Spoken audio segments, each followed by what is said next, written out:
Why hello there, dear listener. I am your host, Erwin Blackthorn, and this is the Dirty Lore House podcast, coming at you with all the deliciously nutty dirty lore. Today, we are going to be talking about zodiacs and tarot cards, as well as things like the hero's journey and other basic essentials you need to know when it comes to writing your story. I'm going to try to condense it into an hour, but I think I might need a bit more than an hour to go into further detail for things like tarot cards. But if I give you the basics this time, it would make it a lot easier to understand for next time. One thing I want to begin with is that zodiacs and tarot cards have their purpose. A lot of times people like to think that these are all about being related to witchcraft, or, that like white woman in the yoga pants kind of thing where they're all about making excuses for their attitude. It's like, why'd you burn down the house? And say, sorry, I'm a Scorpio. It's like, bitch, that's not an excuse. That's not a reason. It's being abused. And then when things like that are abused, people don't want to believe in it. It's happening all over the place. Things like religion. Religion's getting abused. But it has its purpose. It's useful, heavily useful, but only when used appropriately. Just like any other tool. Especially like a gun. People say ban religion, ban guns. It's like, no. All you're going to be doing is just replacing them with a different weapon, with a different tool. And probably a more dangerous one to begin with. But enough about that issue. That's for another time. I can talk about being pro-gun later. For now, I'm going to be talking about tarot cards and zodiacs and all these other things that people scoff at whenever somebody like me talks about them. And I don't blame them. They're worthy of being scoffed at with how they're being abused these days, especially online, especially on places like Tumblr, especially from people like Kristen Martin. I don't know if the video on Kristen Martin's going to come out before or after this episode, but I can talk about that dumb bitch all day. She is ruining everything that I stand for, and it feels terrible because I have to kind of relate myself to people like her. And then I had to kind of damage control for things like spirituality and, tarot cards and zodiacs and alchemy even. She's trying to alchemialize people's lives. It's like, no, you don't. That's not how it works. And then she's trying to charge people for this nonsense, like thousands of dollars. It's a scam. It's a total scam. She's a scam artist. But I feel terrible that if I put any keywords in relation to her keywords, then people are going to be like, oh, this is just the same thing but with a dude doing it. So don't think that I'm going to be doing the same thing. I want my education to be free as possible, unless I write a book about it or something, and then pretty much you're just paying for the convenience of it. But everything around that book is totally for free. You can pick it up anywhere, especially from this podcast. I have no problem teaching people things. Especially if it's something important like this. This is something that almost every reader and writer should know, but almost nobody thinks about this, even though we've known about this for thousands of years. And people like Joseph Campbell, he made it so easy to comprehend in his book, The Hero with a Thousand Faces. He didn't make it exactly like, these are the zodiacs, these are the tarot cards. But he might as well have, with how he made it Jungian and Freudian. He got in people's minds with books. And I think I should begin with that one first, because that's actually a bit more important. This should convince you that this entire thing works. This alchemy and the zodiacs, the tarot cards. This should convince you, right? Joseph Campbell, if you don't know, he was a writer. He was more popular around the 40s and 50s. All of his stuff came out after Freud and Jung kind of publicized their works and their understanding of the human mind. So he was right there at the perfect time, and he was a professor who worked on comparative mythology and comparative religion, meaning he worked on how these things all fit together, how we can relate one thing to another and remove the term differences to make us understand the basic symbol. So last time when I was talking about alchemy, I was saying don't get lost in the different words. They all mean the same thing. They're just from different origins, different words, but they're all the same symbol. So whether you have Zeus or Gaia, or you have something like, I don't know, the Yellow Emperor, or the giant land turtle, you know, or you have the sky lion, whatever the heck the Africans believe in. You have Odin, or you have Freya. These are all the same thing. These are all the sky father and the earth mother. And those are just the basic symbols being accumulated, being brought together. What do you call that? Coagulated, whatever. They're merging and morphing together, because mental things like these, it's like a fluid. You can combine them. They're not separate entities. They're all coming from the same source. They're all the same symbol, but they just have different words. So in his studies, and also studying into Freudian and Jungian psychology, he came up with the hero with 1,000 faces, which is also called a monomyth. And this caused the archetypical hero to become put into discussion. So this archetypical hero has an archetypical journey, the basic journey that every hero has. And in his study, in his, what would you call it, in his belief, he had 17 steps for this archetypical hero in the hero's journey. However, I don't think that that's actually very well refined, because a lot of these steps are either not necessary for every single hero, or they're kind of redundant. Like they're two parts of the same basic, more appropriate step. And instead, I like to believe that the hero's journey has 12 steps. And these 12 steps are, you begin in the ordinary world, then there's a call to adventure, that's the second step. Third step is a refusal of the call. The fourth step is where a mentor comes in to help them. So they have somebody come in to help them and learn about whatever the heck they need. It can be an intentional mentor or unintentional. Then the fifth step, they cross the threshold. They go into this new world. And this is an unknown world to them. They don't know anything about it. This is where the journey technically begins. Like the actual journey of it. Then the sixth step is where they have tests, they have allies, and they have enemies. So you get everything kind of introduced to us one after another. Step 7 is the approach to the main goal. Step 8 is when they hit an ordeal. They endure a lot of great pain or misery from their journey. Step 9, they gain a reward. Step 10 is where they go on the road back. Step 11 is when they atone for what they've done, and they kind of wrap things up. And then step 12 is when they return back to the world that they once knew.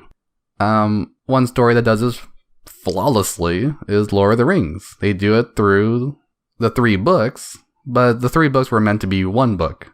Same as The Hobbit. Hobbit was meant to be one book. Lord of the Rings was meant to be one book, but it was so fucking long that he split it into 3. If that was all one book, that would be quite a doozy. But from what I've heard, fantasy books are now like ridiculously long. Now people want them to be like 900 pages long. It's like, what the fuck are you doing with your time? Do you really have time to read 10 books that are like 900 pages long each? You know, cut down the filler, cut down the fat a bit, can you? So this whole hero's journey is meant to be a cycle. It's meant to be where the hero can leave, they go out into an unknown area, then they return with a reward. And usually the reward is something that they learned, something that they can use. In the 12 steps, we have 4 parts split between 3 of the steps each. So first 3 steps is a call to adventure. The second the second triplet is supreme ordeal or initiation. So this is where they get initiated to the new world, this unknown world of theirs.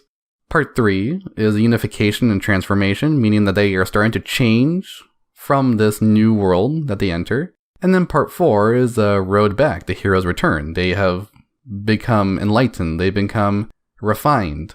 So if you've listened to the previous episode where I was talking about alchemy, this might feel a bit familiar. This is because the 12-step hero's journey mimics the magnum opus. 4 parts, 4 steps. Part 1, Negrito. Part 2, Albedo. Part 3, Citrinitas. Part 4, Rubido. You take the lead of the hero and you turn that hero into gold. The gold is their reward. They become refined. They become enlightened. They go from a poor sap to somebody who knows something that they didn't know before. They learn something from their journey. And this is important for the journey to have any meaning in it, for it to have a theme. And many writers these days, they don't think that way. They don't think that you should even have... They want to be deconstructive of this whole thing. And the part about deconstruction is that, sure, you have something original, but, you know, something like... something like putting jelly beans in lobster. That's original, but who cares for that? You're probably ruining it in the process. Like, you can be original and use rusty spoons instead of normal spoons, but isn't that a bit dangerous? So originality doesn't mean good. People think that, oh, we should be original with our work. I don't think so. Maybe we should just be relatable to other humans who are reading it and paying for it. Maybe that's a better idea, huh? But no, some people, they want to be more original, or they want to just deconstruct for the sake of deconstructing, and then they don't care about the theme. They don't know what a theme is. They don't care about the symbolism. They don't know what symbolism is. It's like, well, and these people come out of college? Some people should get their money back, huh? So one thing I do want to mention before I actually get into the main meat and potatoes of this issue is that Joseph Campbell has 17 points. And his extra points was, he believed instead of a mentor, there was supernatural aid. But that's just mentor, okay? That's just something comes in to help you. It doesn't have to be supernatural. He's just saying that in mythology, this is what happened. Something supernatural came in to help them, and this was based on the unconsciousness. It was the spirit realm came in to help them, right? So when it comes to pre-modernist speak, when we say supernatural, we mean something spiritual happens. Something hits them in a deeper level than their mind. Something from beyond them personally has to help them. So they had to have help from something from the outside. That's just what supernatural is meant to be. That's when you have a god come in to help in the situation. That's meant to be something from the outside. Something outside of you helps you, right? Body and mind that's inside of you, part of you. Something not part of you comes in to help you. I hope that makes sense. If it doesn't make sense, someone let me know. I don't know how to explain it in a different way. Another thing he added in was Belly of the Whale later on. This was supposed to represent the final separation from what the hero knows as the world itself. So in Pinocchio, you have Geppetto. He gets stuck in the belly of the whale, and so does Pinocchio, right? When they're stuck in this belly of the whale, they're not dead, but they're also not really living. They're kind of stuck in limbo. So this is like the new world that they never really knew of. And this is where Pinocchio, he learns how to be a real boy because he, hangs out with Geppetto in there. And when you're in the belly of the whale, this is a long one, but the whale represents the Leviathan from the biblical usage. And it can be viewed as a symbolic death and rebirth if you use a Jungian analysis of it. So you enter the whale, you come out of it, it's like you're born again, right? You face the Leviathan, and the Leviathan didn't swallow you entirely, he spit you back out. You're able to escape it. You're able to escape the abyss. Because the Leviathan is meant to be like the ultimate chaos, because it's underwater, it's under the salt water, it's deep in the darkness, right? It's ridiculously deep. Pinocchio was a ridiculously deep story, especially the movie. And the movie based its entire premise on Joseph Campbell's monomyth. They made the movie from it. All the Disney movies made their ideas from this. The monomyth, Hero of a Thousand Faces, The Hero's Journey, all the Disney movies that were beautiful, gorgeous, wonderful, flawless even. All these movies that everybody knows, everybody loves. It sticks with us all. I mean, not exactly all, but a big, huge chunk of people. I mean, who doesn't admire something like Lion King or A Beauty and the Beast, Lindsay Ellis's favorite movie that she loves to complain about. And then also in Joseph Campbell's version, there's 3 acts to it. It's not 4 parts, it's 3 acts, but I'll get into the acts in a little bit. That's actually very important to know about the 3 different acts.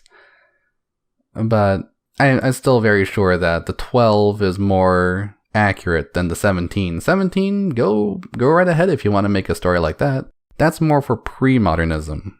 If you're going to be making a story that's pre-modernist, 17 from Campbell's version, totally appropriate.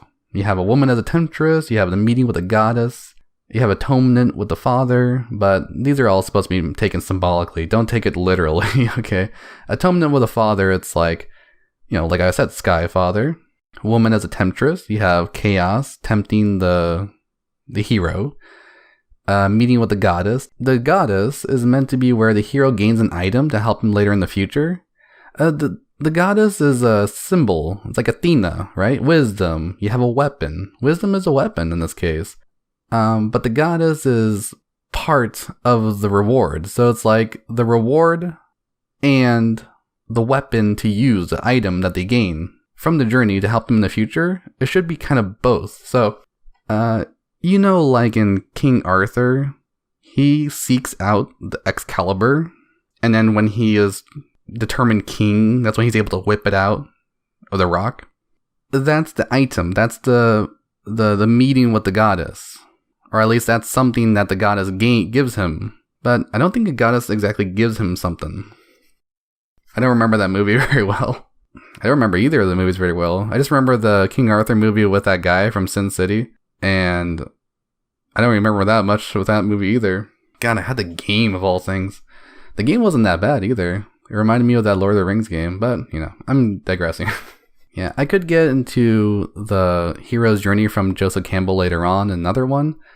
I just don't want to get too far into this one because this one actually isn't really supposed to be about the hero's journey entirely. It's supposed to be about tarot cards and the zodiacs. So the reason why I like the 12 one more is because not only does it relate to the magnum opus, it also relates to zodiacs because lo and behold, we have 12 zodiacs.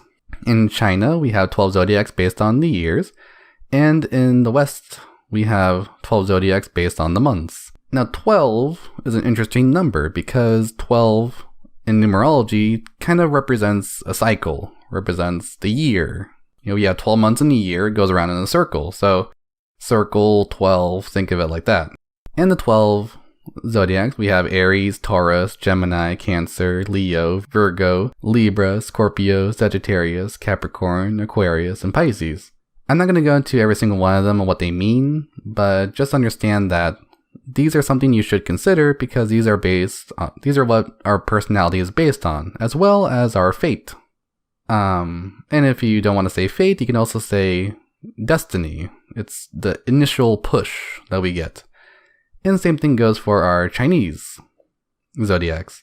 Now 12 goes for all three of these. It goes for the hero's journey steps. It goes for the zodiacs. And it goes for the Chinese zodiacs. Now, the exact difference between the Chinese zodiacs and the Greek zodiacs when it comes to writing, I would say the Chinese ones are a bit more deep in the structure, while the Greek ones are a bit more into the characters. So the Chinese zodiacs, it would speak for the way the plot forms, while the Western Greek zodiacs, I don't know if I should consider them Greek. I believe they came before the Greeks, like in the Egyptians and the Babylonians used it too. So 12 relates to the characters and the plot. Now the story's structure is a bit different. The story's structure is actually based on tarot cards. And some people are going to be like, oh, how does this happen? I even had somebody get angry at me on a subreddit, and I even got banned from the subreddit just because I was talking about the tarot cards. And somebody said that I'm limiting people on what they can do in storytelling by saying this is a perfect way to write a story. And the thing is that you can't actually escape the tarot card system. You're going to have it one way or another because it's all symbolic. No matter what, if you have a story where something happens, the major arcana, you cause it to go from card 1 to card 21. There's 21 cards, right? The Fool, the card 0, this is the one that goes through the process from card 1 to card 21. And somebody got angry at me because I said, this is perfect. This is the way that a story flows no matter what. And they said that was limiting because if they don't follow the exact order, then they're not writing the right plot. So this one, the tarot cards, this is for plot. And the 12 Chinese zodiacs is for story. In the story, you need to have the hero's journey, the 12 steps. In the plot, which is accidentally called a 7-point story structure, so the story is about what happens, and the plot is about how it's told. So when you are trying to tell your story, you're going to be using a story structure to create the plot out of that. So some people, they don't like to think of a plot as 5 steps or 5 points or like 3 arcs, 3 acts. They don't want to believe in this. They think that this is limiting, that this is removing their creativity. But that's not the case at all. This is actually increasing their creativity. This is making them more relatable to the reader. Because no matter what, in the beginning of the story, you have to have the hook. If you don't have a hook, you don't have much of a story to offer because the reader is not interested. No matter what you do, no matter how you do it, you have to have a hook. And you're going to have a hook anyway, no matter what. If I say, I took my dog to the store or something, you're going to have a hook in there already. Maybe you like dogs. Maybe you like the store. Maybe you want to know more about the store or more about the dog. Something already hooked you in there no matter what. Now the hook, in general terms, when it comes to publishing and writing, this is supposed to be a compelling introduction to the story's intriguing world and or characters. Now the hook is meant to be the part of the story that draws in the reader. You're going to get this no matter what. So don't worry too much, but if you want to hook in more readers, you have to understand what these readers want. And to understand what these readers want, you have to know what your story is about, your genre, why are they actually reading this, what did you already promise before this in your trifecta of primary marketing. And if you didn't get the reference, whenever I say primary marketing, it's kind of like to say prima materia, which is sulfur, mercury, and salt. And that's what the cover, blurb, and title are all about. Oh, I didn't even finish the story about the person getting angry. Yeah, so on Reddit, in a subreddit that was like 200 people, somebody was angry because I just wrote a post saying the perfect plot is when you're using the tarot cards. And I explained in, rather good detail, like very simply, but also, explaining like which tarot card means what and how it flows through from one to another. And some people, they're like, oh yeah, this makes sense to me. And one person got angry. There was a woman, probably a lesbian. From my experience, is almost always lesbians. Most likely a white woman, right? A Karen, if you will. A Karen in a fantasy writers subreddit of all places. And they thought that I was being offensive because I was oppressing people by saying that this is perfect. And that means that their version of it is not perfect. It's one of those personal things. They took it personally.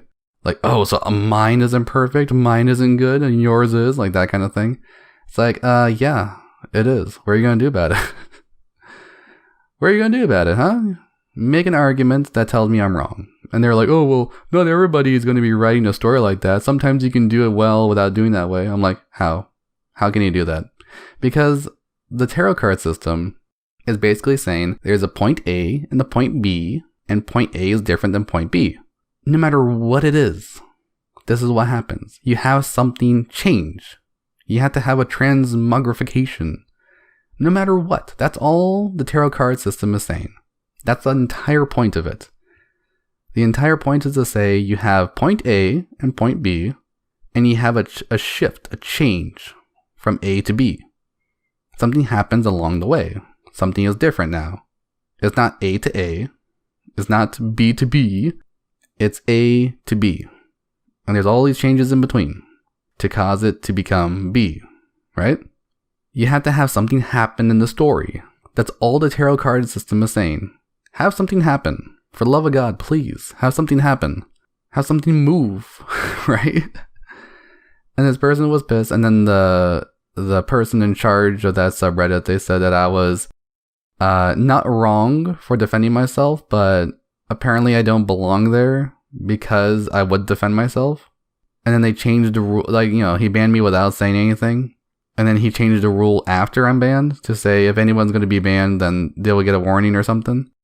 I was like, okay, great. Give other people the benefit of the doubt, but don't give me anything. And it's most likely just because on Reddit, I'll always say something about capitalism and always debate people. And if somebody says I'm wrong about something, I'm like, well, then how am I wrong? And how are you right? I want to understand how I'm wrong so that I can better myself. But some people don't take it that way. Some people take it as, oh my god, there's a confrontation. I gotta call the mods. I gotta call the authorities and stop this person from asking questions. Probably the person's a white knight simp. Oh, there's a woman in danger. I need to save them. Well, they're lost, right? And now you are able to learn about the tarot card system, and those people aren't. So you're going to be light years ahead of them, thanks to this system working for you, not for them. You're going to be enjoying it. Oh, you know what? Another thing I forgot. I'm all over the place today. So this entire thing, this 12 steps of the hero's journey, and even the tarot card system, indirectly being used, is what Joseph Campbell taught, and his teachings influenced the biggest stories out there. Harry Potter, The Matrix, Star Wars. These are movies that are all over the place, all over the world. People know about these stories. People were invigorated, they were captured by these. And it hit us in places we didn't even know we can be hit.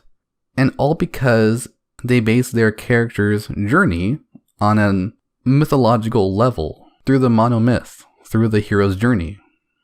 And all these movies that are the best of the best, like the ones that sold the most, they've all been doing this. One way or another, they've been doing something related to this. Even Gone with the Wind, Casablanca, name any big movie. 2001 A Space Odyssey, one of the most well-renowned sci-fi movies, it used the monomyth, it used the hero's journey. It used the teachings of Joseph Campbell, because he was around the time that they were making a shitload of movies. And all the Disney movies used his idea too, and that's why all the Disney movies became huge. So if you're thinking, oh, maybe I shouldn't use it, no, maybe you should, because Joseph Campbell knew what he was talking about, and people go, well, Joseph Campbell, he was from that time where people were racist, and he had some racist tones of his own. He was involved with racist things. It's like, dude, that wasn't even the thing that he did. And they're just trying to say he's a bad person so that people don't want to use a system that works. It works for making art. It works for movies, works for games, works for comics, works for storytelling in general. But some people don't want to use it because it takes effort. It takes a little bit of knowledge and takes a little bit of understanding in how people believe things in the old days in pre-modernist storytelling. And we call these things classic for a reason. We base everything that we make on these things for a reason. All your superhero characters are based off of Greek mythology. All the anime heroes are based off of old Chinese and Japanese mythology. All these things are based off of older stories. You think these people that started storytelling a long time ago didn't know what they're talking about? They knew exactly what they're talking about. They know what our culture wants because our culture is trying to base itself off of them. But there's people out there that want to deconstruct it, and then they end up ruining them. They end up ruining the whole thing. Honestly, have we ever seen movies or anything that we're really interested in ever since those days where we had Harry Potter coming out and the first trilogy of Star Wars coming out, and The Matrix coming out? All these wonderful movies that everyone's still talking about to this day.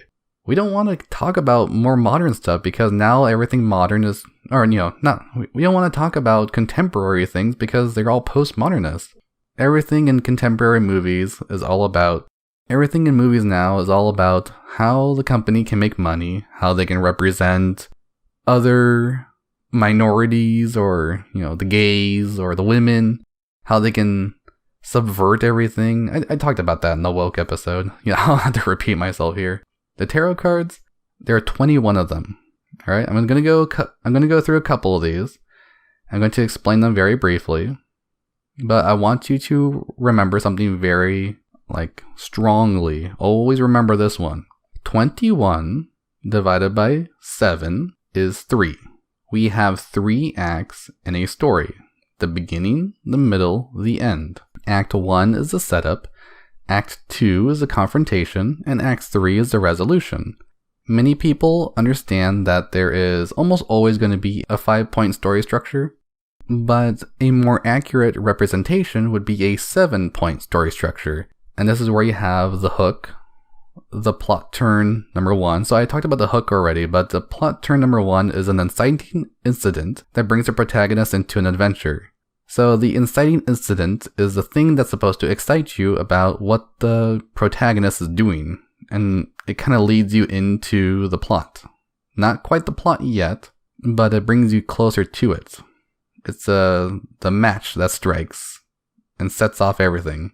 Then you have the pinch, number 1, and these are the stakes that are raised with the introduction of the antagonist and the major conflict. So the pinch number 1 is where the plot actually begins. So you have the introduction to the plot after the introduction to the story. I know that sounds a bit confusing, but your entire first act is going to be all exposition. It's going to be setting up all the pieces so that you can have them become the structure that you're trying to create. Think of it like you build a house. You have to bring up all the material first, and then you start building the house. And then you can either have people live in it, or you can just completely fucking destroy it, right? So this entire thing is like you're building a house, like you're making yourself some food, right? So you have to introduce everything through exposition, through the introduction, the Act 1. Then you enter the midpoint. So pinch 1 is in Act 2, and this is where we start to have the character enter character development into a character arc. And this is when the hero is trying to learn how to defeat the villain, or you know, better to say, this is when the protagonist is trying to understand how to defeat the antagonist and solve this major conflict. It's kind of like when Frodo in Lord of the Rings, he's like, I'll take the ring. And that's like, oh, how, you know, a little hobbit's gonna take the ring? He's like, sure, I'll figure it out on the way there. And the whole entire major conflict is that he has to throw it into Mount Doom. Main antagonist is Sauron. Sauron's army is attacking Middle-earth, right? I hope you understand what I'm talking about. It would be awkward if you didn't know about Lord of the Rings. But after this pinch 1, and we're introduced to the major conflict and the antagonist, we have the midpoint. And the midpoint is the very middle of the book. It's in the middle of Act 2. And it's the turning point where the protagonist goes from reaction to action. So we have a passive protagonist who's reacting to the evil that has been, you know, set forth into the world. One example I really like to use is that Max Payne in the first game, not the movie, in the game, the entire time he's reacting to the murder of his wife and his child. And around in the middle of the game, he goes from reacting to people dying around him to being sent around. He starts to act. This is when he starts to use his knowledge that he's gained so far in his journey to go after the main people who caused this issue in his life. And that's when he goes out to fight, I forgot her name, something Van Horn. And he goes after the Acer Corporation, right? And that's the part with the game where it gets really badass. Like, you go from like crack house to crack house, and then later on you go to like warehouses, and you have, you know, you go into that like secret base, and you're fighting against like these like super soldiers. Like, you know, I don't know if you ever played that game, but that game's really fun. But that's the midpoint. And then the pinch 2, that's the major conflict that takes a turn for the worse, and all appears lost for the protagonist. So you have a big issue. In pinch 2, you have it where the hero tries to win. He's about to win, but then there's something bad that happens that prevents them from winning. They haven't quite won yet. Something happens that stops them from ending the story so far. This is usually because the hero's not quite ready. They're not prepared. They're not skilled enough. They're also at their lowest point at this part. You know, usually they have it where like the hero is like dying, or the hero is about to die, or somebody in the group dies, gets killed by the main bad person, their life is ruined further. There is one movie, it was gorgeous the way they did this. I can't remember the name of the movie though. Call of Heroes, that's it, that movie. If you haven't seen that movie, I would definitely recommend it, but it's not It's really weird. It's like there's a comedic effect in there that's like meant for kids, and at the same time it's like a really gory movie. But the villain in that movie is, oh my, like you love to hate him because of how much he's like just an annoying cunt the whole entire way through. But that movie, it charmed the hell out of me. And in that one, they had this horrific moment near the end where like they're supposed to be protecting this village. This newcomer comes in, he kind of gets the whole village like into this problem with this like I think he's like the son of the emperor or something. And this is like in the 1800s, so they have like guns and stuff. But they capture him and they're like, oh, they find out this guy's dead, they're gonna send the whole Chinese army after us. And it's like a small village, they can't defeat the whole army. But then this guy, they captured him. He's a scumbag. Like he's been like abusing everybody. He's like killing people. He knows he can do whatever he wants because he has a whole army behind him. So then in their pinch number 2, they have the army come in and they're like waiting outside. And they're like, you give us the guy or we're going to kill you all. And they're like, fuck, what are we going to do? And like, all the main characters, they're like badly beaten. Like half their guys are dead because they got hit by like some like special forces. And so like a bunch of their like defenders got killed already. But that's pinch 2. It's like you're in this horrible moment and you're going to get fucked, right? Or at least, not you, but the protagonist. And then so you have plot turn 2. And this is when the protagonist, they discover something that helps them to resolve the major conflict and defeat the main antagonist. It's an and or. Like either the conflict is stopped and then they win the day, but then they have to fight again later. Like, Inspector Gadget or G.I. Joe, any of these serials where the antagonist isn't really defeated, but they save the day for now. So in the plot turn 2, this is where you have like the gift from the goddess. The Excalibur is taken out, the dragon's defeated, they save Morpheus. What else happens? This is when Freddy got fingered, like he has the elephant come over his dad. This is the plot turn 2, this is where you find the resolution this is where it leads up to the resolution. Because in the resolution, the major conflict is resolved and the antagonist is defeated. I think I made a mistake when I said that the dragon's defeated. No, the dragon's confronted, but not quite defeated yet. It's like with the dragon, you have the weapon, you're there, you're able to defeat the dragon. And then the resolution is where the dragon's defeated, princess and you come home, you kiss, happily ever after, they get married, have kids, mazel tov, whatever, right? So that's the resolution. So these are the 7 points. Well, this is what's going to help you understand the 7 points a bit better. There should be, if anything, if there's 3 acts in a story, why can't these 7 points have 3 parts to themselves? A beginning, middle, and end, if you will, right? So if you want to make it more understandable for the writer, not the reader, the writer, you can use the tarot cards as a tool to make the 7 points more understandable. In your hook, you're going to have the first 3 tarot cards. Now the whole time, remember, you're having a fool, the 0 card, and the fool is supposed to be somebody who doesn't know what's going on. It can be the hero, it can be the antagonist, it can be the reader themselves. Somebody out there that doesn't know what's going on, and that's the fool. And so in tarot cards, the fool is just somebody who doesn't know. They're in over their head. They're very ambitious. They want to do something. They want to learn something. They're ready to take on. They're begging. You can also call them the madman because they're not quite there. They're not wise yet.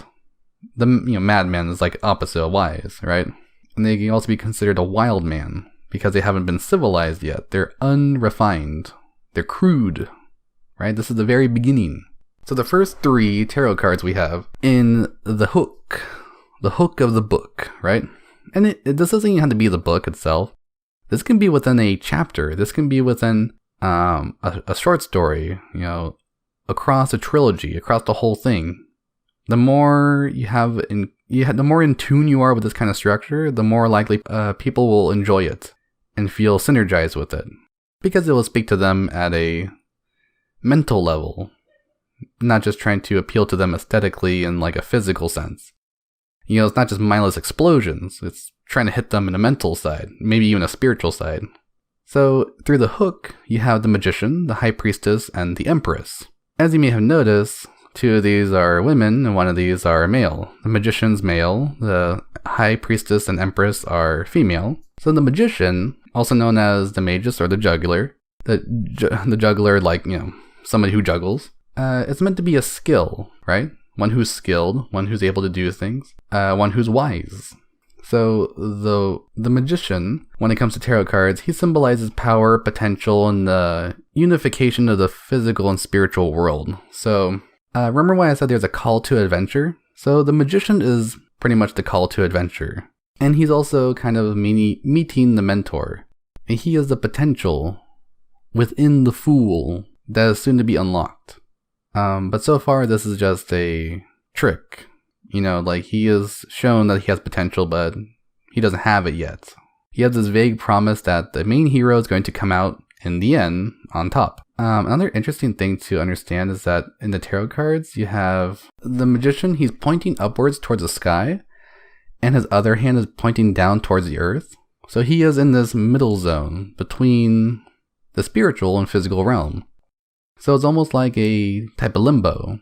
And this is the beginning of the story, right? Like in the Matrix, you have Neo, he's like a hacker? And he's technically in limbo. He's like, he has all his potential, but he hasn't used it yet. He hasn't been visited yet by Morpheus or whoever brings him in. So he's trapped in this world between the spiritual and the physical realm. And some people are like, oh, fuck, that's right, he is. On the table of the tarot card, you have a cup, a sword, a wand, and a pentacle, representing the 4 suits, and these all represent the 4 elements. So when we see the magician, we're also kind of saying, this is a journey towards the whole thing. This is going to be a representation of the whole thing. So when you have your first chapter, or your first part of your story, the introduction, the act 1, it's supposed to represent the whole story. And that's actually what happens. Your opening represents your whole story. It's the first thing that your reader sees. It's the first thing that your watcher sees, your player plays, right? And you want that to be your best foot forward. So represent it very well. Don't give them something boring, or else they're going to leave and never come back, because everything in your story that the person didn't see after they left, it might as well not be there. That's what a lot of people don't realize. They go, oh, I'll save the best for last. I'll save it, better things for later. It gets better later on, right? How do we know if we don't bother to go past the crappy parts that are in the beginning? So that's why we shouldn't start the story crappy. We could before, in the 1800s, because if something came out, it was determined that it was worthy, because that's when publishing was really expensive and you had to be trusted by like a big business. So sure, that you can make a story boring before, but that doesn't mean it's good, right? Dracula is very popular, but I've heard that book's ridiculously boring. So the magician, the first card that the fool meets, this is going to be your introduction. This is going to be the part that you introduce and you represent the whole world with it, symbolically or through themes, and you kind of set up the whole theme in the beginning. The more in tune it is with the main theme, the better. So, try to do that as soon as you can, so that your entire story, it has a rhythm. Your opening isn't exactly an outlier. It's not like something that stands out against the rest of it.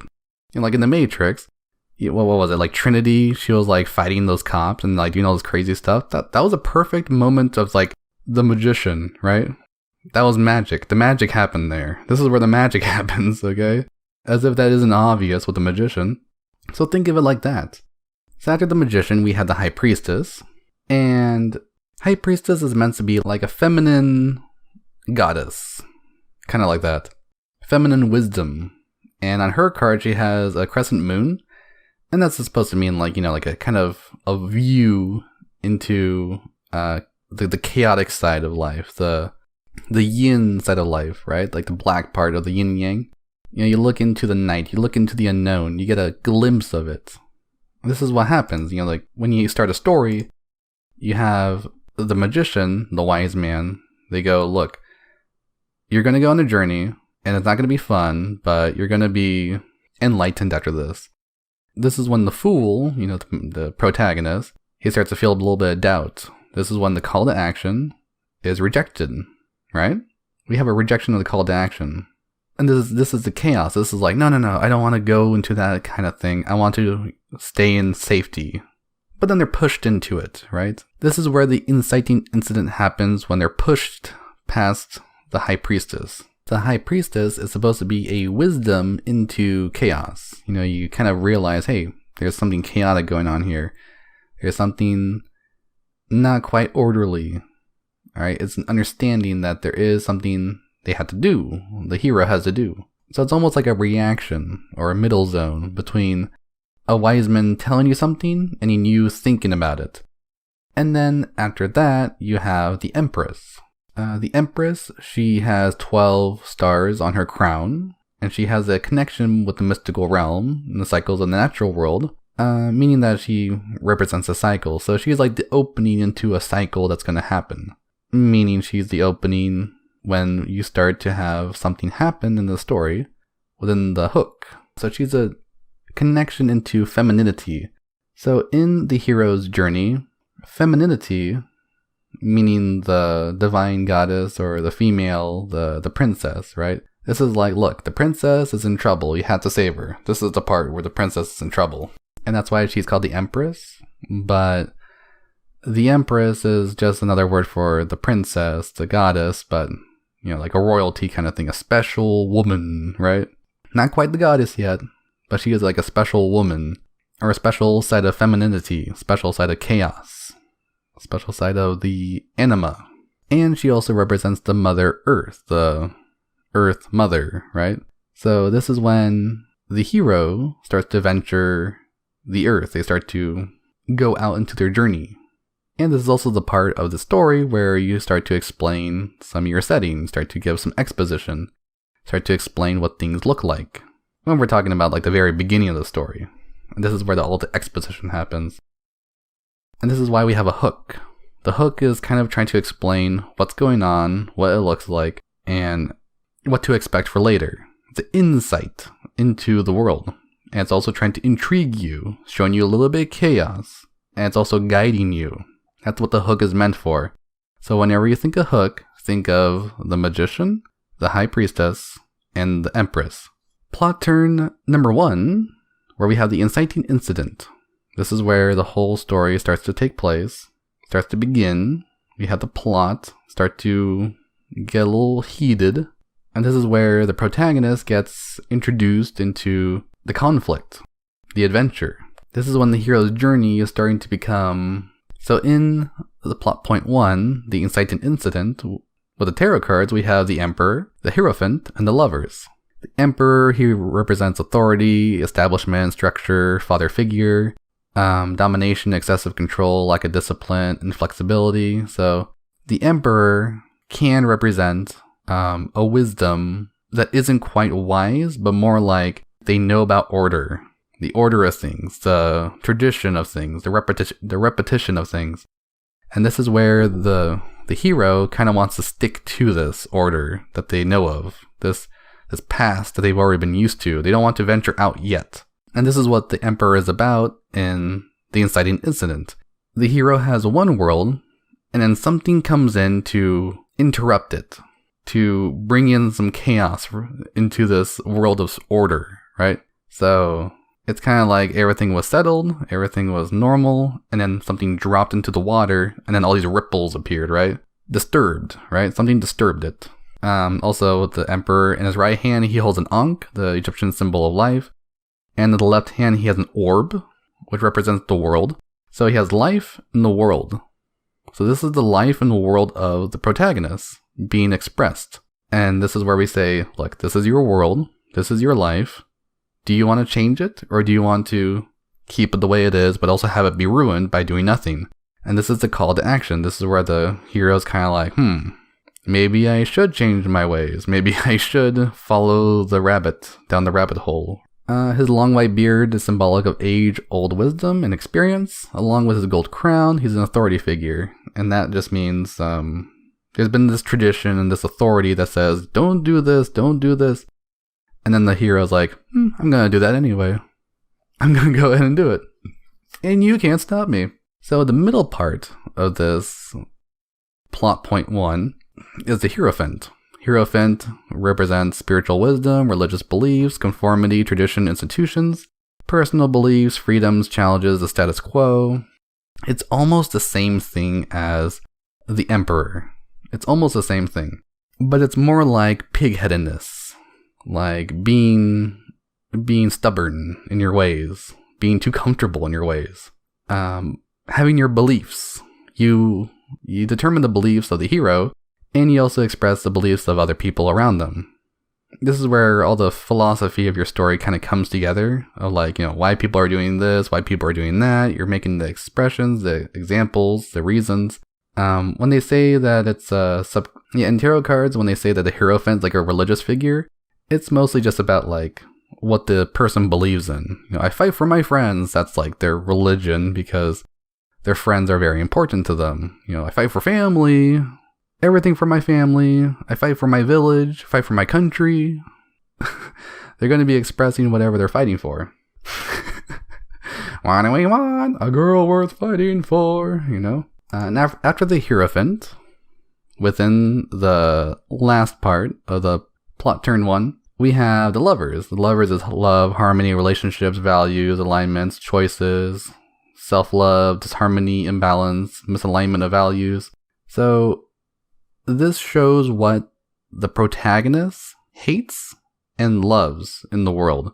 And this also shows, things that they're going to be fighting for, the things that they want to see different, the things that they want to preserve. It's showing the good and the bad, and this is kind of where we start to get involved with the antagonists. The Lovers are represented by Adam and Eve, so it's like the beginning of all the human stuff, right?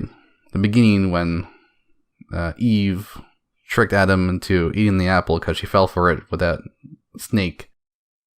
There's also 12 flames in the picture, which represents the 12 zodiacs. So it's like the symbol of time and eternity. So you're showing the timeline, expressing there's going to be a flow forward.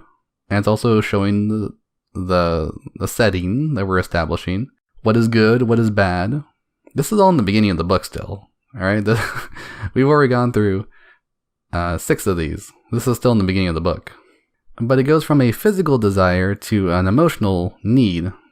So when we have a hero, and the first are like, I want to be home, and then they start to enter their journey, they start to have an emotional need for home. When Frodo enters his journey towards Mount Doom, they have a moment where they talk about being back at home, smoking weed, and eating bread, whatever the heck it was. That was their moment of talking about their love, the Lovers, right? It's not like Sam and Frodo are lovers, no matter what these fan fictions do with their gay stuff, but it's like, it's a show for adornment. Is that the word, adornment? It's showing what the person cares for and doesn't care for. What you should care about, what you shouldn't care about. It's like, ignore this one, focus on that one. It's establishing the themes, establishing the symbolism. What can I relate this to? Silent Hill, when you have James, right? He's in Silent Hill 2, he's running around Silent Hill. He's like, have you seen my wife? Have you seen my penis? He's like, he's doing that kind of thing. Hey boys, have you seen my penis? And then he's looking for his wife, and he asks that one person, have you seen the wife? And then James and his wife are the lovers, because in the beginning, they're still lovers. He still loves his wife. Later on, you realize, oh shit, this guy really hates his wife because she was sick. Oh my goodness, that's a beautiful game. So after the plot turn 1, you have the pinch 1, where we have the major conflict, antagonists introduced. And this brings us to the Chariot, the Strength, and the Hermit. Older tarot cards have, Strength is replaced with Justice. Like, they switch spots, but the more accurate version is Strength first, Justice after. Because it works well with the way the zodiacs work. Because zodiacs and the tarot cards are connected. But the Chariot represents control, willpower, success, action, determination, self-discipline, opposition, lack of direction. So with the Chariot, you're going to have this moment where the hero doesn't know what to do, but they're already on their journey. It's like a never-ending story when the horse dies, right? He started his journey, didn't know what to do, fucked up, and the horse dies. Oh my goodness, that is the part where everybody cries. When the horse gets drowned in the mud. Well, this is what you have. You have a chariot. You have the brave warrior sitting inside the chariot. He wears armor decorated with crescent moons, meaning that it represents what is coming into being. The crescent moons, it's like there's chaos, and it's kind of like it's developing into the chaos is growing into fulfillment around them. Oh, and they also have a wand in their hand, just like the magician, symbolizing that he controls through the strength of his will and mind. So the chariot is like a second it's like a return of the magician, but in a different form. So now it's like not the magician, it's the warrior, the chariot. Now through willpower, not just wisdom, but now through willpower, the protagonist can venture forth and start their training, start their adventure. They're going to be like, no, I have to fight this fight. Just like when Neo in the Matrix, what was it, like Agent Smith, he put like the worm in his belly button, and then later on, like, they got him in the car, and they had that weird scene where they looked like they're like sucking him off in the car. It looked like a Bing bus, and then they got the worm out. But this is where the chariot has the fool, the protagonist, uses willpower to overcome some opposition and enter the journey. So this is kind of like crossing the threshold. We're already in that point now in the hero's journey. Either that or we're meeting the mentor. It's one or the other. It doesn't have to be exact. It could just be in that general area. Because what we have to remember is that the hero's journey is a character development thing, and then the plot is separate from that. The story is separate from that. The tarot cards are just trying to explain how like the story structure works for the plot to work. So after the chariot, you have the strength. Strength is the lion. Strength symbolizes courage, persuasion, influence, compassion, inner strength, self-doubt, low energy, raw emotion. Even though the lion is ferocious, there's a woman holding the lion. The woman has tamed the beast with her calming, loving energy. So the beast is like the anger, the wrath, the determination, the willpower, the ferocity within the man, the hero, within the hero, right? But then there's a woman, the anima, the chaos, the femininity, the compassion, and then the wisdom, the natural wisdom from Mother Earth. Not from experience, but just from intuition, your conscience. This is taming the beast within so far. This is keeping the protagonist at bay. And that is what strength is about. It's like being a warrior in the garden is better than being a gardener in the war. You aren't exactly using your full strength yet. It's still being limited. Whether it's your ignorance, your inexperience, or even your lack of animus or masculinity or order, you're not really sure yet. You don't have the intelligence yet. And this is the second part of the pinch, the first pinch. So the main protagonist is held back from actually ending the story so far. And this is because the strength is not yet unleashed fully. And so this leads the story towards the hermit as the third part of the pinch 1. The hermit represents soul-searching, introspection, being alone, inner guidance, isolation, loneliness, withdrawal. And the hermit stands alone top of the mountains. The mountains, they symbolize his spiritual mastery, his growth and accomplishment. So it's like, I've already gone this far. I might as well go all the way. I got nothing to lose now. I'm a loose cannon cop with nothing to lose, And that's what Max Payne was all about. He's like, he lost his family. I'm going through everything, aren't I? Max Payne was a beautiful game, alright? So was Silent Hill 2. So this is where they have nothing to lose. Might as well go all the way. I've already started the journey. I gotta keep going. Plowing through, right? In his right hand, he holds a lantern with a 6-pointed star. 6-pointed star is considered the Star of David, but it's also the Seal of Solomon, which is a symbol of wisdom. So from this already terrible moment with the strength, being held back, the chariot, you have this issue already. You've encountered all these trials and enemies and stuff. This is the wisdom that's brought from that struggle, from that chaos. You've gained a little bit of insight, you gain a little bit of light to hold another lantern, to enlighten the way, to hold the path forward. The hermit walks his path, the lamp lights his way. but it only illuminates a couple steps at a time. It cannot illuminate the whole way.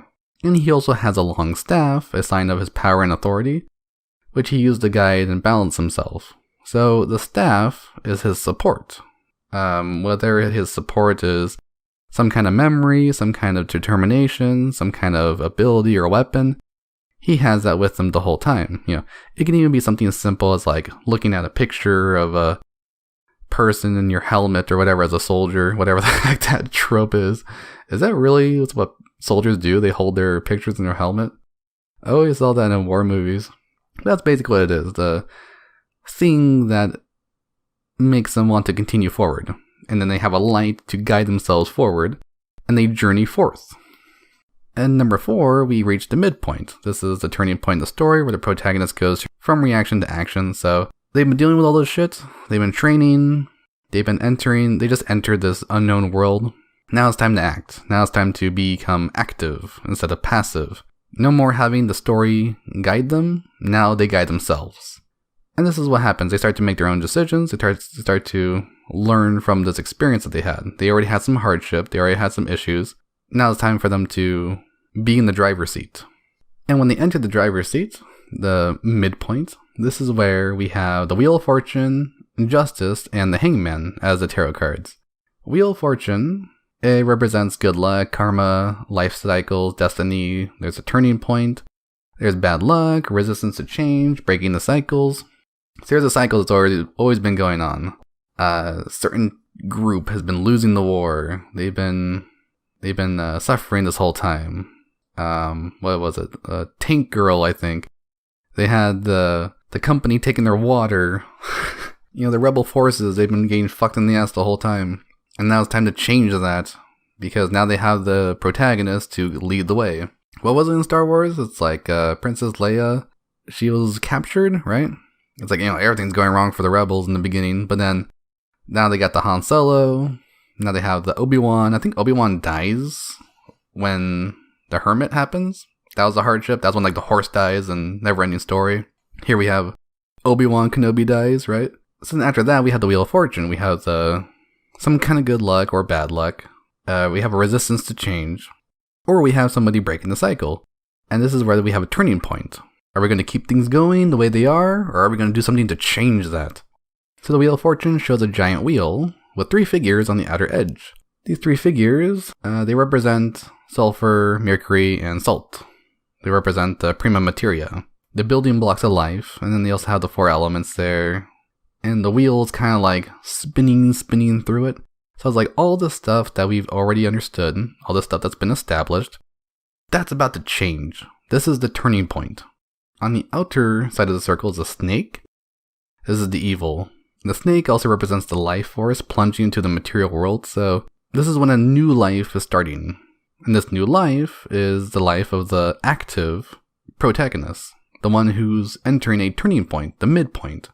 Oh, and this is also in Act 2. This is the second act of the story. When the first pinch happens, that's when Act 2 begins. Because now we're starting to have, we're past the setup and we're into the confrontation. We've entered the storyline. We've entered the plot itself. We stopped establishing things. We stopped giving information. Now everything's set up. We already have all the stuff here. And now it's time to build the house to make it look like how we want it. And so when we're in the midpoint, we're in the very middle of Act 2. And Act 2 ends when the pinch number 2 ends. So when the major conflict turns worse and all appears lost, that's when Act 2 is over. In the Matrix, when Morpheus is captured, Trinity, I forgot what she was doing, but all those other guys, they got shot up in that one place. They were hit by that traitor, Cypher. So they were betrayed. Morpheus gets captured. That's the pinch number 2. That's when all the things is going on. And then after that, that's when Neo, he's like, oh, I got an idea. Let's go to get Morpheus and save the day. And that's when the plot turn 2 starts, right? But we're still in midpoint, so I don't want to get too far into that. So after the Wheel of Fortune, we have Justice comes in. This is the middle of the midpoint. This is the very, very middle. So Justice symbolizes fairness, truth, cause and effect, law, unfairness, lack of accountability, dishonesty. When we talk about justice, we're talking about what the person believes is right, not exactly what is actually right. It's what the story is trying to tell you what's right. Those people are bad. Smith is the evil one. We are the good guys. Goonies never say die, right? This is the part where they want justice. I want justice for this bad thing that happened to, whatever it could be. The family, the wife missing, the person's life going cuckoo crazy. I want justice for Middle Earth getting corrupted by the orcs and ghouls and goblins, right? So, justice sits in front of a loosely hung purple veil, signifying compassion, and between two pillars, similar to those that are the high priestess. So, justice is similar to the high priestess. So, if you want to compare that to something else, compare it to the high priestess and also the Hierophant. And so that symbolizes balance, law, order. She's also holding a scale in one hand, sword in the other. Think of like Lady Justice, but not blind. She wants to have a balance, and she wants to also either defend herself or attack another. So this is when, you're starting to plan your attack. But that attack has consequences. So this is the moment where the protagonist wants to be active, but has to realize that this active direction has consequences, and they are now kind of ready for that. And that's symbolized by the double-edged sword. Sure, you can swing something, but if it ricochets, it'll hit you and kill you just as equally, right? But this is when the hero, the protagonist, stands ready. No longer are they letting the story guide them, they're guiding the story, for sure, when the justice comes in. After justice comes in the hangman, and the hangman's usually a negative one. This is like where things started to get worse. So the hangman symbolizes pause, surrender, letting go, new perspective, but also represents delays, resistance, stalling, and indecision. So this is like when the protagonist has to second guess themselves. And the hangman is actually interesting because the hangman is upside down, meaning that their entire worldview is completely opposite of what it used to be. So this is when the whole world goes upside down, gets flipped over, everything is not the way it's supposed to be. I think Alice in Wonderland did that literally. It has a halo around his head, symbolizing a new insight, awareness, and enlightenment. So, in the middle point, the hero, the protagonist, they've become aware of something new by looking at everything upside down, by having the world flipped on themselves. And they've surrendered to something. This something that they surrender to, it could be towards the antagonist, they get captured, or it can be to an idea. They've surrendered to the idea that family's dead, okay, I give up. I can't get them back. They surrendered to the idea of, they've been the good guy the whole time, like James from Silent Hill. I believe near the middle of the game, that's when he realizes he's been the bad guy the whole time, or at least kind of understands that he's not quite the good guy, because I think in the middle of the game, he lets Maria die, twice. I think that's in the middle of the game. I can't remember that game very well when it comes to what came first and what came second, but that's the midpoint. So after the midpoint, we have the second pinch, the end of Act 2, which is the major conflict that takes a turn for the worse. Things are getting worse, things are getting bad, and now our protagonist is going to suffer for it, but they're not going to quite die yet. However, ironically enough, the next tarot card is called Death, and people think death is actually a bad thing in tarot cards. No, it's not bad. It is the ending of something. There's change, transformation, transition. What happens under death is that the old protagonist is gone. They decayed. This is where they entered Citrinitas, the transformation. But this is kind of the middle of that. In the middle of Citrinitas. They've already approached, and they've entered an ordeal. They've entered a tragedy. Something bad's happened, right? Their army's gone. Hermione's attacked by a troll, whatever it was. So Death, he is a messenger of death. He's a skeleton, dressed in black armor, riding a white horse, yin and yang. He represents a part of the body which survives long after it has left it, right? After life has left it. So it's the remnants of a life that we once knew, and this old life is gone. Now we have a new life coming in. There is actually a symbol of strength and power from his horse, and Death carries a black flag decorated with white 5-petal rose, reflecting beauty, purification, immortality, and number 5 representing change. So remember when I said 5 is about the 5 phases in Chinese alchemy? Yeah, it's about change. So this is a change in the protagonist. Could be change in the story, change in the antagonist. Something's changing, right? This is the part where everything's changing. This is the turning point. We had one thing, now we have something else going on.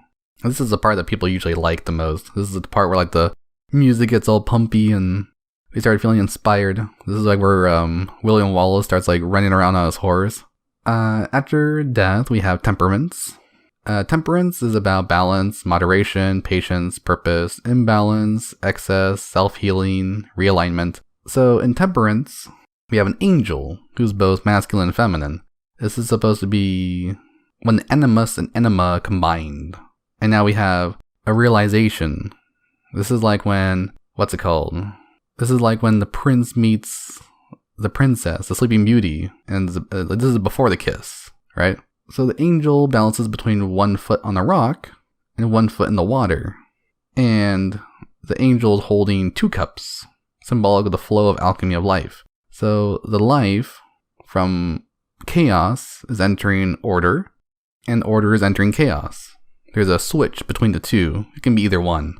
So either one who lives in chaos is entering some order, something good's happening, or, it can be either way. But there's a transition between chaos and order going on. And again, like the hermit, there's a mountain range in the background of the tarot card, and this reflects the journey through life. So the journey is far away. The hermit is in the mountains, guided by their lantern. Temperance is already gone. They're already far away from the mountain. It's in the background. And this is also like a reflection kind of thing. You can say reflection in the water. The mountains can reflect off the water. The journey from the past. This is when they say, remember that time we did this, we did that, what was in the Goonies? It's like, we defeated the Kraken. You never quit, and now's not time to quit either. They do that kind of speech. This is like the speech moment, pretty much. And after that, you have the devil. The devil is the third part of the second pinch, and this is where the devil pretty much shows up. Devil is shadow self, attachment, addiction, restriction, sexuality, releasing limiting beliefs, exploring dark thoughts, detachment. So this is like the doubt of the protagonist. This is also the part where I think this is the part where Darth Vader shows up. It's like, oh no, I can't do it. Even though I did this glorious speech that was inspiring everybody, I have my own doubts now. And this is also where the shadow can appear. So the shadow was like the main antagonist in Star Wars. It was Darth Vader. In Silent Hill 2, it was Pyramid Head.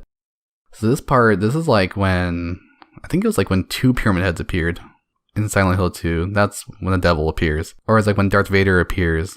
So the devil, he's represented by a creature who's half man, half goat. He represented the balance between good and evil, male and female, the human and animal, and between human and animal, beast and the prince in Beauty and the Beast. So he's that middle zone. He's that transition phase.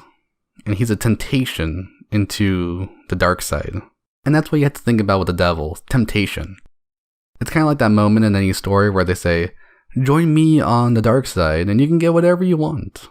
And then the hero's like, no, I don't want what you offer. I don't want your riches. I don't want your bitches. I don't want your things that are materialistic. I want my friends. I want my family. They started giving that kind of speech.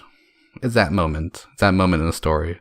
That's pinch number 2. And then in plot turn 2, this is where we have the tower, the star, and the moon. So in plot turn 2, this is where the protagonist realizes they have something that can help them solve the major conflict. Or defeat the antagonist. So this is where they gather up the things. This is where no, I know how to kill you. I know how to defeat you. I know how to save the day. Now the tower, this one's like the tragic one. This is where tragedy unfolds. Tower represents sudden change, upheaval, chaos, revelation, awakening, or personal transformation, a fear of change, averting disaster. So there's a horrible disaster that happens in the tower. The card has a lightning bolt strike it. So it's like, the gods themselves don't want this person alive. Everything's after them. Everything's trying to stop them. But, thankfully the person doesn't get struck by the lightning bolt. They end up falling down from the tower. So they built this huge tower of a journey upwards, towards the sky, towards wisdom, towards enlightenment. And then something strikes them down, right? But they don't get hit by the lightning bolt the tower does. So the whole journey, that's destroyed by the tower. And then the actual protagonist, the hero, they're still in one piece, but now they're falling. So the lightning strikes. It's a scene of chaos and destruction. The tower itself is solid, but it's on a shaky foundation.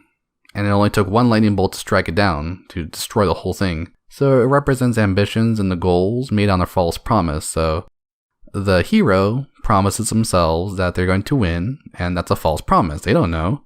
Or, like they'll have I promise you'll come out alive, and then the person dies or whatever. I promise I'll protect you, person dies, This is like a tragic moment.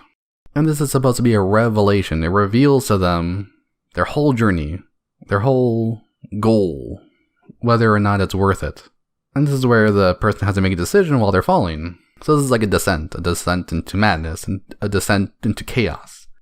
Very sudden, caused by the lightning bolt, which you can consider as divine, but, divine is in a symbolic way. It just means outside of the hero's influence, the hero's ability, from an outside perspective, an outside source of the world. And this is the beginning of the plot turn 2. The second part of it, the middle of it, is the star. This is hope, it's faith, purpose, renewal, spirituality, it's lack of faith, despair, self-trust, or disconnection. So the star is similar to temperance, because it does have a woman kneeling at it before a small pool. She has 2 containers, one in her left hand, one in her right, and she's pouring out water from the water in front of her, where she has one of her feet in there. And then she has her knee, her other leg in the earth. And she's pouring water from the earth, or she's pouring water from the pool into the earth to create fertility. So something's growing from her actions, right? Something grew from her actions. Think of that symbolically. The story is growing from these actions. The character is being actively growing something towards a goal. Now the one main star is the hope or the faith, or you can even consider it the goal, the idea that this hero is going to determine their destiny. This whole entire thing that their whole world's been revolving around is that star that's above these actions and this fertility and this growth, right? So just think of it that way, think of it symbolically, and it'll all start clicking together. And this is pretty much when, someone like Neo, they're like, I've been fighting this whole time to be free from the Matrix, and I will be free. And this is when he has this heroic moment of, like when, I think it's when Neo is fighting like all the agents, and then he like unlocks his true potential by having Smith and everybody like beat the shit out of him. It's like now he realized he's the one, right? This is the one star. And that's the middle of plot turn 2. The third part of it, the last part, is the moon. This is illusion, fear, anxiety, subconsciousness, intuition, the release of fear, the repressed emotion, and inner confusion. This is kind of like a fear, right after determining what you're going to be doing. This is like a shock of fear after that. This is the chaos. This is like not knowing what's going to happen after this. Sure, we have this accomplished. Sure, we have this weapon now. But I'm not sure if we're going to actually win just yet. I don't know what's going to happen after that. So the moon card shows a full moon in the night sky, positioned between 2 large towers. Oh, well, what were the towers? Towers were the paths. But these 2 towers are different. There's one side, which was the path of the protagonist, and then the other tower is the path of the antagonist. And the moon's right there between them. This is the chaos between these 2 established structures, right? The chaos is in the middle, the structure's on the edges. The moon is a symbol of intuition, dreams, unconsciousness. So it's like, it's wisdom, but at a natural level, not gained through experience. The intuition. Its light is more dim compared to the sun, and it only slightly illuminates the path to higher consciousness between the 2 towers.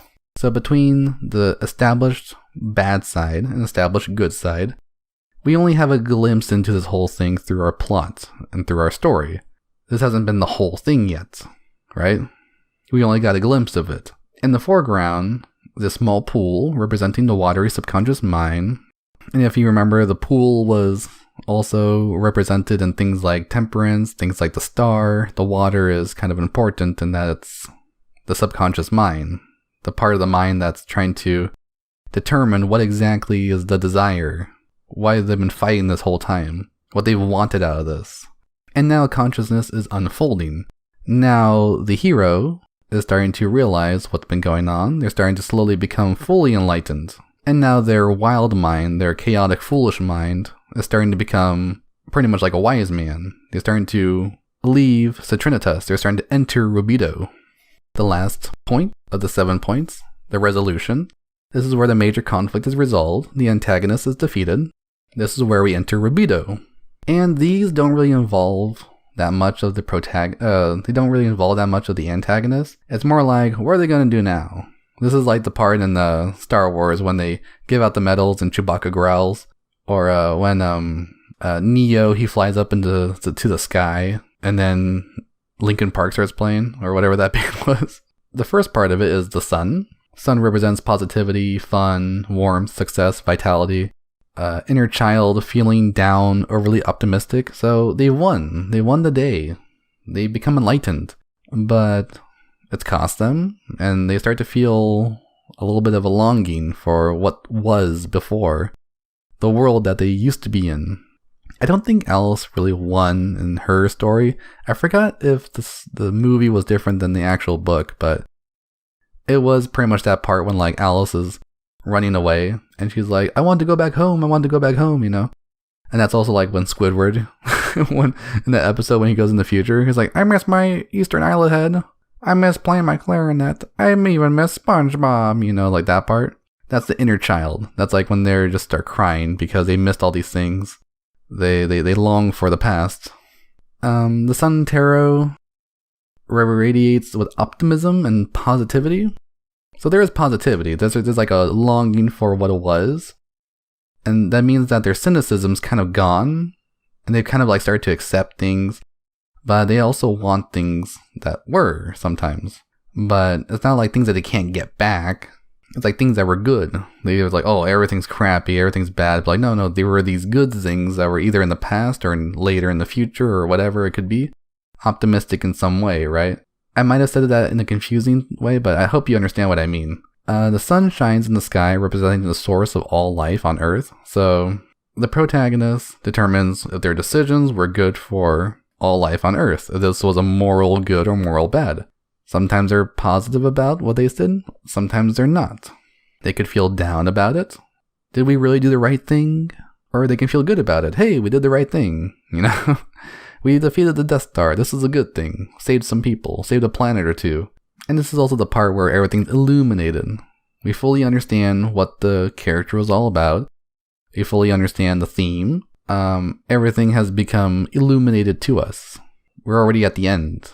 And so the second part of this resolution is judgment. Judgment symbolizes a rebirth, inner calling, absolution, self-doubt, inner critic, ignoring the call. So when they say ignoring the call, they mean that they ignore the call towards becoming evil or towards chaos. Or it could be ignoring the call to do something good. So sometimes when you have a hero do something bad, they ignore the call to change their ways. And they just keep on doing the things that they've been doing this whole time. They don't want to change. But they have to realize they don't want to change. The Judgment card shows a naked man, a woman, and a child rising from their graves, arms outspread and looking up in the sky. And there's an angel, and the messenger of God, blowing his trumpet at them. So there's a divine entity going, we are going to judge you on how you acted morally after you have killed your past self. Was this a good thing? Was this a bad thing? And so the animus, inner child, these are all ready to be judged by the messenger of God. In the background is a mountain range, like the hermit, like, I forgot the other one. The star? There's a mountain range, okay? It relates to the other ones. rewind it and see what I was talking about. But it signifies the obstacles that were put there. And these are all the trials. These are the adventures that they had on the way to the resolution. There's an impossibility of avoiding being judged. Like, you're going to be judged in the end no matter what. Because once you reach the end, you had to face the consequences. And the judgment and the consequences kind of go hand in hand. Is what we did a good thing? Is what we did a bad thing? Are there things that we wish we didn't do on the way there? And finally, at the end of the resolution, we have the World Tarot card. The World represents completion, integration, accomplishment, travel, seeking personal closure, shortcuts, and delays. The World is represented by a naked woman wrapped in a purple cloth, dancing inside a large wreath. So in the hero's journey, we have the feminine, the female, is the goal, right? This is the world. This is Mother Earth. And we want the Mother Earth to look in the way that we want to, in reflection of the Earth Father, or the Sky Father. So the world is a naked woman. She looks behind her to the past, while her body moves forward into the future. In her hands, she has a wand, like the magician held. So she represents this kind of evolution caused by the magician from the very beginning. And the magician has now come to completion with the world. So when we had the magician doing his tricks in the beginning, trying to show some wisdom, the mentor, now it's the turn of the fool to be the world. The new mentor, the new magician, after combining with their feminine side, the anima. And the wreath is circular, symbolizing the continual cycle of successful completion and new beginnings, because as this woman steps through the wreath, she is completing one phase but beginning another, almost straight away. And around her are the lion, the bull, the cherub, and the eagle, and this is similar to the Wheel of Fortune. Oh, so those are actually called a tetramorph, and it's the 4 different elements, or a combination of elements into one. So before, across all these different tarot cards, we had the 4 elements portrayed separate from the entity. And now we have the lion, the bull, the cherub, and eagle shown as like, these are now part of the world now. The 4 elements are now part of the world. Now we've completed the 4 phases as well. And another thing to realize is that these also are a representation of 4 fixed signs from zodiacs: Leo, Taurus, Aquarius, and Scorpio. And these 4 are kind of like the limits. Like, you reach your limits here, now you're on to the next journey, whatever it could be. And this is where the cycle returns to have the journey continue later on, in the next episode, next issue, next instance. So this one's done, now we continue to the next one. And what that means is that when you have a resolution like this, if you're in a certain chapter, you kind of have to wrap up the chapter in some way. And if any aspect of the chapter is left unfinished, you're not going to have a completed chapter. It's going to feel incomplete. So you need to have the 4 elements portrayed within this chapter. Have a setting. I forgot what I said last time, but you have your setting, have your tone, your symbolism, your theme, your storyline. It's all connected. It's completed. And that part of the world's created. You move on to the next one. The character has completed this part, you move on to the next one. And this constantly goes on throughout your story, throughout your novel, throughout your trilogy, whatever it could be. It continues and continues, resumes, cycles. This doesn't stop. The 7 points to a story structure are not just reserved for only the novel's structure, the whole main story structure. This is in every single instance. This is down to the very sentence. And that's what people don't understand. You have these moments where, when you talk about like each sentence having a different thing, you don't repeat the same sentence over and over again. Sometimes you do, but that's just part of the same thing. If you repeat the same word, you're just repeating the same instance, but the story's not moving. You're just repeating the same thing, right? So you had to change a sentence to keep the story moving. Okay, that's part of the tarot cards. That's part of the change. That's part of this whole difference thing. You're separating things. You're going from one sentence to another, repeating the cycle until the story ends. And that's what people don't want to realize when they're talking about storytelling. It is a cycle. It's constant. It is a monomyth. You can't escape these monomyths. You can't escape the story that's already been told, but you're just telling it in a different way now. I think next time I should go into more monomyths and talk about how so many stories share the same plot, that kind of thing, kind of explain that whole system. But I'm not sure if I need to. I just might do it just to get that out of the way. But as you can see, tarot cards, they relate to the entire story. They relate to the 7-point story structure. This relates to the 5-point story structure. This relates to the 3-act structure. This relates to the hero's journey. The hero's journey relates to the magnum opus. You can remember the hero's journey with 12. You can remember the zodiacs with 12. But I hope this educated you. I hope you learned something from this. I hope storytelling makes a bit more sense now that there has to be a change somewhere, or at least a declaration that there won't be a change, and how that actually fits in with the theme and the symbolism in the story, no matter how big the story may be. And honestly, you don't have to think of it too deeply. So next time you're working on your story, try to consider looking into tarot cards and see how you can fix your story through those. See how you can fix your story through the hero's journey. Don't knock it until you try it. If your story is not meant for that, you're most likely going to be writing in a postmodernist way. Even modernist stories work with the monomyth. Even modernist stories work with the hero's journey. It might just be in a different way than what we're used to. Or it might be in a different way than what Joseph Campbell firmly established with the 17 points. You're going to have a protagonist, an antagonist, something changes, something happens, and at the end of it, there's going to be a continuation or an end. Usually a continuation, because it's like, what? How do you end a story completely? Do you just have the whole world blow up like in Super Jail? Or like in the demonic cartoon movie? Huh? No, either way. Expect something for next time. Just don't expect exactly what it will be. It's up in the air for that one. So, hope you enjoyed this episode. Till next time.